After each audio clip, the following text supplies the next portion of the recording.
තිරසාර සංවර්ධනය හා පරිසර කළමනාකරණය.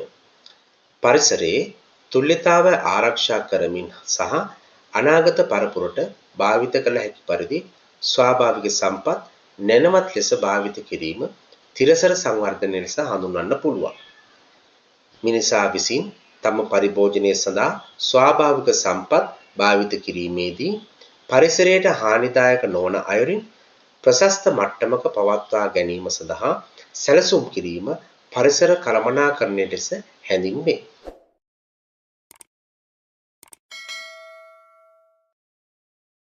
තිරසාර කෘෂිකාර්මික භාවිත නැවත වනවගා කිරීම පාරම්පරික දැනුම සහ තාක්ෂණීය භාවිතය කාබන් පියසටහන් ආහාර සැතපුම් අවම කිරීම අපද්‍රව්‍ය කළමනාකරණය ශක්ති කළමනාකරණය මගින් තිරසාර සංවර්ධනයක් අපේක්ෂා කළ හැකිය.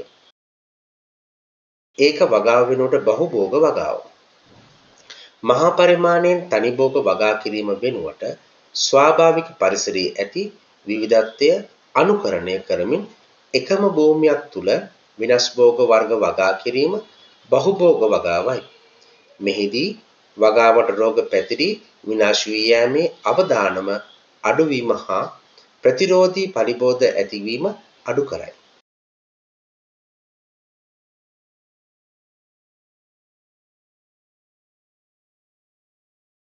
ජෛව පලිබෝධ පාලනය. පලිබෝධීන් විනාශ කිරීම සඳහා වගාවට හානි නොකරන වෙනස් ශාකයක් හෝ සත්වයක් හෝ ශුද්‍ර ජීවියෙකු යොදා ගැනීම ජෛව පලිබෝධ පාලනයයි. පොල් කොළ කුහර කුරුමිනියා විසින් රතු පොල් කුරුමිනියාගේ කීටයා මත බිත්තර දැමීම සිදු කරනවා. එම බිත්තර පුපුරා පැමිණෙන කීටයන් විසින් රතු පොල් කුරුමිනියාගේ කීටයන් කා දමනවා. එමගින් රතු පොල් කුරුමිනියාගේ ගහණය පාලනය කළ හැකිය. කාබනික පොහොර භාවිතය. ශාක හා සත්ව කොටස් වල ඇති සංකීර්ණ කාබනික සංයෝග සරල සංයෝග බවට පත් කර සාධන ද්‍රව්‍ය පොහොර ලෙස භාවිත කිරීම පරිසරයට හිතකාමී වේ.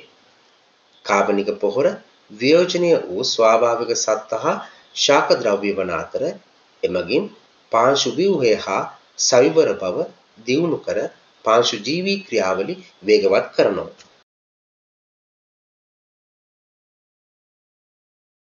කාබනික පොහොරවල වැදගත්කම. ශාක පෝෂණයට අවශ්‍ය සියලුම පෝෂක පදාර්ථ අඩංගු වන බැවින් එය පූර්ණ පොහොරකි. දිගු කාලයක් තිස්සේ අඩු වේගයකින් පසට පෝෂක පදාර්ථ නිදහස් කිරීම සිදු කරනවා. පසේ රසායනික ලක්ෂණයක් වන කැටයන හුවමාරුව ධාරිතාවය වැඩි දියුණු කරනවා. පාංශු ව්‍යුහය හා ජල අවශෝෂණ ධාරිතාවය වැඩි දියුණු කරනවා. පසේ ශුද්ධ ජීවී ගහණය වැඩි කරනවා. ස්වාරක්ෂකයක් ලෙස ක්‍රියා කරනවා. එනම් පසේ pH අගය නොවෙනස්ව තබා ගැනීම සිදු වෙනවා. කාබනික පොහොර යෙදීමේ ගැටලු. අඩංගු පෝෂක ප්‍රමාණය අඩංගු බැවින් විශාල ප්‍රමාණවලින් යෙදිය යුතුය. සකසා ගැනීමට අපහසුය. යෙදීමේදී කම්කරු වියදම වැඩිය. ගබඩා කර තබා ගැනීමට විශාල ඉඩක් අවශ්‍ය වේ. බහුලව භාවිත කරන කාබනික පොහොර වර්ග කිහිපයක්. කොළ පොහොර, සත්ව පොහොර, කොම්පොස්ට් පොහොර, දියර පොහොර හඳුන්වන්න පුළුවන්. පරිසර සමතුලිතතාවය සඳහා නැවත වනවගා කිරීම. මිනිසා විසින් තම පරිභෝජනය සඳහා ස්වාභාවික සම්පත් භාවිත කිරීමේදී පරිසරයට හානිදායක නොවන අයුරින් ප්‍රශස්ත මට්ටමක පවත්වා ගැනීම සඳහා පරිසරය කළමනාකරණය කළ යුතුය. ස්වාභාවික වනාන්තර වැස්ම අඩුවීම නිසා ඇති වී ඇති අතර අහිතකර බලපෑම් වර්තමානයේ අපි අත්විඳින්නෙමු. මේ නිසා නැති වී ගිය පරිසර සමතුලිතතාවය යලි ඇති කර ගැනීම සඳහා සුදුසු ප්‍රදේශවල වනවගාව නැවත සිදු කිරීම අත්‍යවශ්‍ය වේ. පාරම්පරික දැනුම සහ තාක්ෂණ භාවිතය. කෘෂි කර්මාන්තය මහා පැරකුම් රාජ්‍ය යුගයේ රට සහලින් ස්වයංපෝෂිත වී ඇති බවත් සහල් අපනයනය කළ බවත් සඳහන් වෙනවා. නමුත් වර්තමානයේ අප රටෙහි කෘෂි කර්මාන්තය සඳහා යන්ත්‍ර ශූත්‍ර කෘෂි රසායනික ද්‍රව්‍ය අධික ලෙස භාවිත කළද පෙර තත්ත්වය උදා කර ගැනීමට අපහසු වෙලා තියෙනවා. මේ නිසා බහුජාතික සමාගම් වලින් ලබා ගන්නා බීජ හා කෘෂි රසායන වෙනුවට දේශීය බීජ වර්ග හා වගා ක්‍රම වැනි පාරම්පරික කෘෂිකාර්මික ක්‍රම නැවත භාවිතයට ගැනීමට කාලය එළඹ ඇත.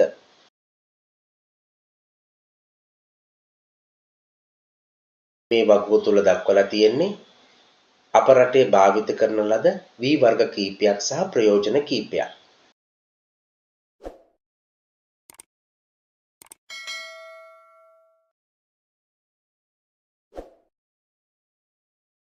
වාරි තාක්ෂණය ශ්‍රී ලංකාවේ වාරි කර්මාන්තය අද්විතීය ජල කළමනාකරණ පද්ධතියකි. ලෝකයේ වාරි තාක්ෂණයේ විශිෂ්ට නිර්මාණයක් ලෙස අප රටෙහි පාරම්පරික වැව හඳුන්වා දෙන්න පුළුවන්. ජල සම්පාදනය දුර්ලභ ප්‍රදේශයක ගොවිතැන් කටයුතු වලට ජලය ලබා ගැනීමේ අරමුණින් ගඟක්, ඔයක් හෝ ශාඛාවක් හරස් කර බැම්මක් මැද තැනූ ජලාශය වැවක් ලෙස හඳුන්වන්න පුළුවන්.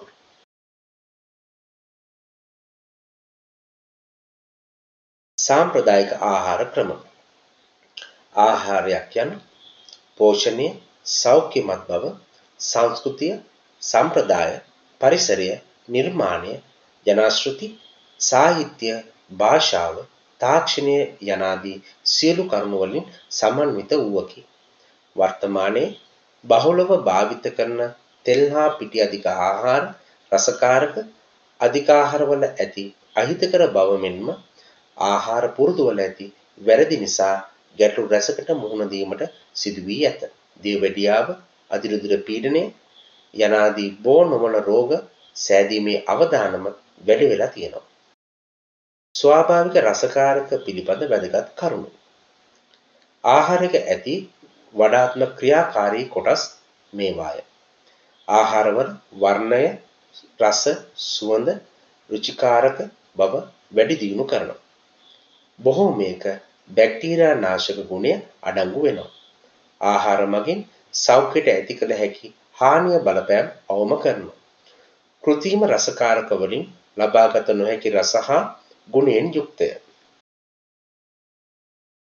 කුරුළු රුධිරගත සීනි මට්ටම පාලනය කරනවා. සෙම් රෝග අඩු කරනවා. පිළිකා නාශන ගුණය සහිතයි. කරාබු නැටි.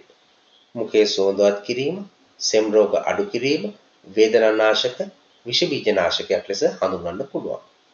ගම්මිරිස් ආහාර දිරවීම වැඩි දියුණු කරයි. බඩ පුරවා දැමීම නැති කිරීම ආදී මේ කරුණු සිදු කරනවා.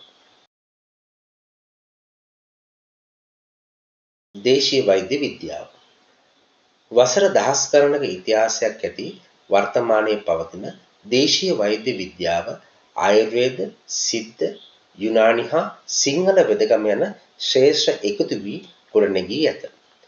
ආයුර්වේදය යනු ඉන්දියාවේ චතුර්වේදෙහි අනු විෂයකි. එසේම අංග සම්පූර්ණ විද්‍යාවකි. එහි සම්ප්‍රදායන් දෙකක් ඇත. කාය චිකිත්සාව, ශල්‍ය චිකිත්සාව ලෙස හඳුන්වන්න පුළුවන්. මිනිසා තුළ වා, පිත්, සෙම් ලෙස ජෛව රසායනික ප්‍රතික්‍රියා ආකාර තුනක් සිදු වෙනවා. ඒ වායේ අසමතුලිත බව රෝග ලෙස හඳුන්වන්න පුළුවන්. එම අසමතුලිත බව ශාකවලින් තුලිත කිරීම සඳහා ප්‍රතිකාර කිරීම සිදු කරනවා. ප්‍රතිකාර කරන අංග තුනක් ඇත. ඖෂධ, ආහාර සහ ව්‍යායාම හඳුන්වන්න පුළුවන්.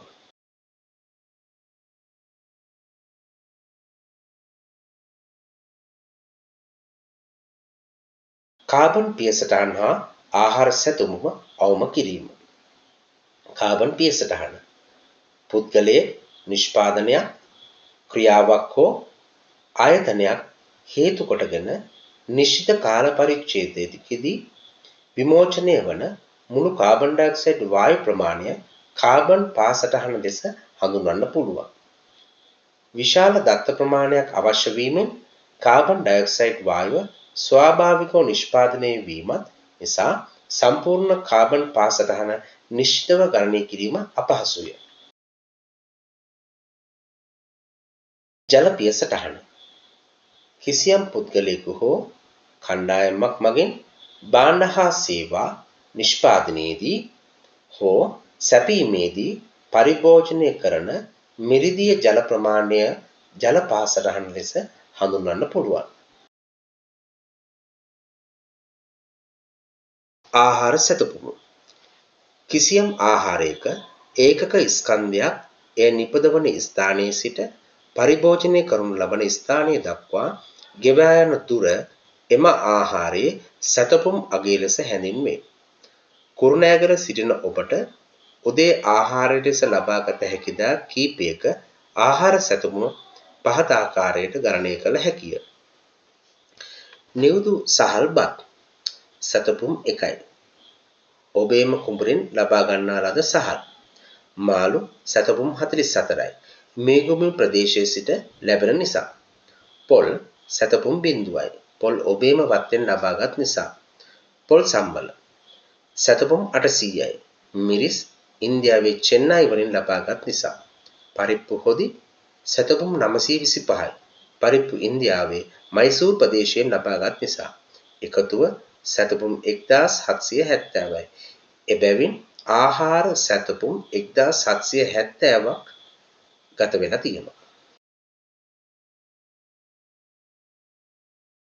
අපද්‍රව්‍ය කළමනාකරණය ජනගහනයේ ඉහළ යාමත් සමග භාවිත කරන ද්‍රව්‍ය පරිභෝජනය වැඩි වේ.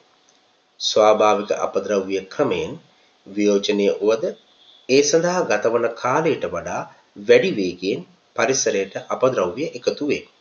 ඒවායෙන් ඇතිවන දුර්ගන්ධය නිසා පරිසර දූෂණය වීම, රෝග පැතිරීම ගමට සාපේක්ෂව නගරයේ ප්‍රධාන ගැටලුවක් වී පවතී.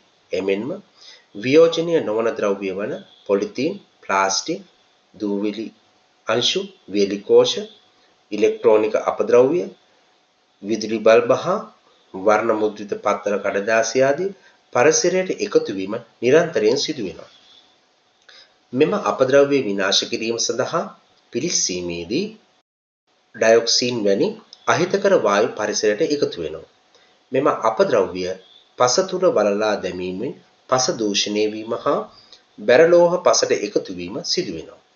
මේ පිළිබඳව ජනතාවගේ දැනුම හා අවබෝධය ඉතාම අල්පයි.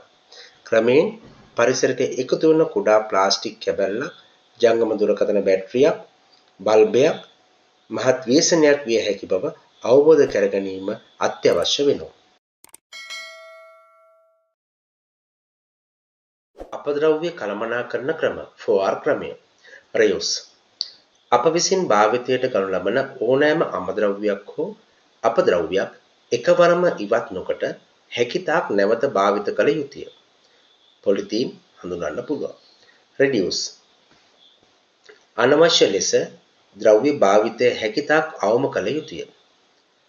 උදාහරණයක් විදිහට රෝගී තත්ත්වයක් නොමැති අවස්ථාවලදී අනවශ්‍ය ලෙස ප්‍රතිජීවක ඖෂධ, විටමින් ආදී ගැනීම අඩු කළ යුතුය. රිප්ලේස් පරිසරයට අහිතකර ද්‍රව්‍ය වෙනුවට පරිසර හිතකාමී ද්‍රව්‍ය භාවිත කළ යුතුය. උදාහරණයක් විදිහට රසායනික පොහොර වෙනුවට කාබනික පොහොර භාවිත කළ යුතුය. රීසයිකල් විවිධ අමුද්‍රව්‍ය, සත්ව මල ද්‍රව්‍ය, අපද්‍රව්‍ය ප්‍රතිචක්‍රීකරණය කිරීමෙන් නැවත භාවිතයට ගැනීම සිදු කළ හැකිය.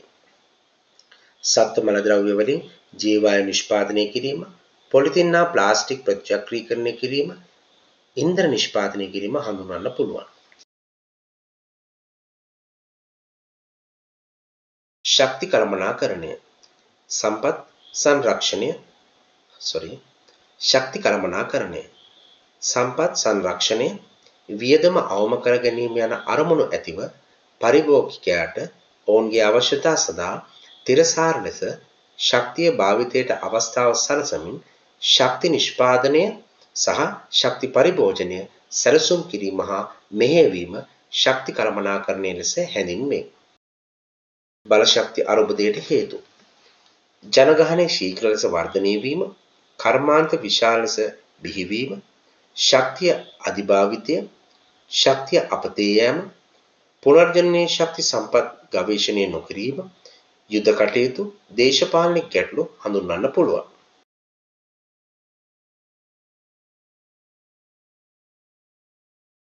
එදිනෙදා ශක්ති පරිභෝජන නියාමනය. එදිනෙදා අප පරිභෝජනය කරන ශක්ති ප්‍රමාණය කිසියම් මැනීමකට ලක් කර එහි වෙනස් වීම පිළිබඳ අවබෝධයෙන් සිටිය යුතුය. එමගින් ශක්ති හානිය අවම කරගත හැක. ශක්ති පරිභෝජනයේ අධීක්ෂණය.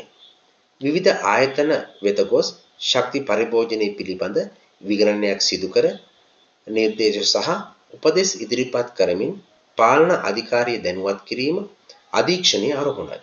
මෙහිදී පරිභෝජන ශක්තිය අඩු කිරීම, ශක්ති කාර්යක්ෂමතාව භාවිත කිරීම පිළිබඳ ජනතාව උනන්දු කිරීම සිදු වෙනවා. ශක්ති කාර්යක්ෂමතාව. ශක්ති පරිභෝජනයේ කළමනාකරණය කිරීම තුළින් කිසියම් සේවාවක් සැපයීම සඳහා අඩුම ශක්ති ප්‍රමාණයක් භාවිත කිරීම ශක්ති කාර්යක්ෂමතාවය ලෙස හැඳින්වේ.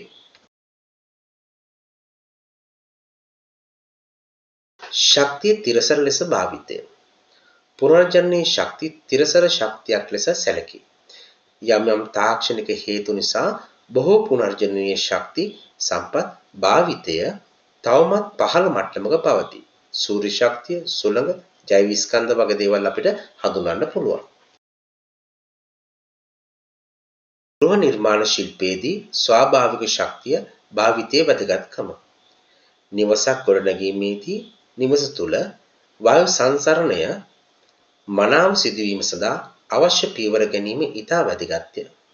ස්වාභාවික සූර්ය ශක්තිය නිවස තුළට පතනය වීමෙන් නිවස තුළ උෂ්ණත්වය ඉහළ යයි. එබැවින් නැගෙනහිර හා බටහිර දිශාවට ජනෙල් තැබීම යෝග්‍ය නොවේ. විශේෂයෙන් බටහිර දිශාවෙන් සිදුවන තාප සංක්‍රමණය ඉතා අධික බැවින් එසේ නොකරයි. උතුරු හා දකුණු දිශාවට ජනෙල් තැබීමෙන් මනා වායු සංසරණයක් හා නිවස තුළ ස්වාභාවික සිසිලනය පවත්වා ගන්න පුළුවන්. ස්වාභාවික වාතන ක්‍රම මගින් කෘත්‍රිම වායු සමීකරණ සඳහා වැයවන විදුලිය ඉතිරි කර ගැනීම සිදු වෙනවා. දහවල් කාලයේදී ඇතිවන දිවා ආලෝකය ප්‍රයෝජනයට ගැනීමෙන් ආලෝකය නිපදවා ගැනීම සඳහා දිවා ආලෝකයට සංවේදී විදුලි පහන් නිපදවා තැබීම එමගින් විදුලිය සඳහා යන වියදම විශාල වශයෙන් අඩු කර ගන්න පුළුවන්. එමෙන්ම නිවස තුළ ඝනකම් තිරරති භාවිතයෙන් වායු සමීකරණයේදී සිදුවන තාප හෝමාරුව අඩුවීම සිදු වෙනවා. එබැවින් වායු සමීකරණ සඳහා වැයවන විදුලිය පිරිමසා ගන්න පුළුවන්. ශක්තිය සංසරණය ක්‍රමයෙන් ලෙස ස්වාභාවික වර්ෂා ජලය යොදා ගැනීම සිදු වෙනවා.